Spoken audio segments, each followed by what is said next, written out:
Dabley hubeysan ayaa habeennimadii xaleed waxay dil u geysteen wiil dhalinyaro ah oo ahaa kaxeeyaha gaadiidka loo yaqaan Leyla Calaawi kaas oo safar ku dhex mari jiray gobolada dhexe Soomaaliya. Wiilka ayaa waxaa lagu dilay degmada Muqokori ee gobolka Hiiraan. Wiilka la dilay ayaa lagu magacaabi jiray Zakariya Shiikh kaasoo deegaan ahaan ka soo jeeda degmada Cadaado ee maamul goboleedka Galmudug. Wiilka ayaa dilkiisa ka dhacay afaafka hore ee degmada Muqokori iyadoo dilka ay fuliyeen Dabley hubeysneed halkaasna u tiilay isbaaro ay lacag ku qaadan jireen gaadiidka.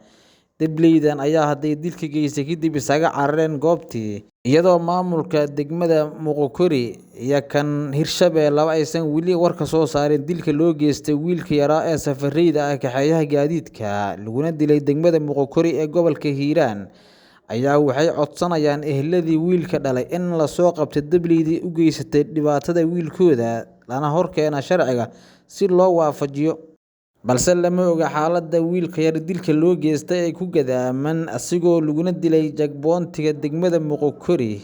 Aysan maamulka degmada Muqokori aysan weli wax dhaqdhaqaaq ayna sameynay ku raadinayaan dadkii dilka geystay ayna ayagu madax u hayeen jagboontigana ay u fadhiyeen ayaan la soo helin weli in gacanta lagu soo dhigo maamulka Muqokori iyo kan Hirshabelle.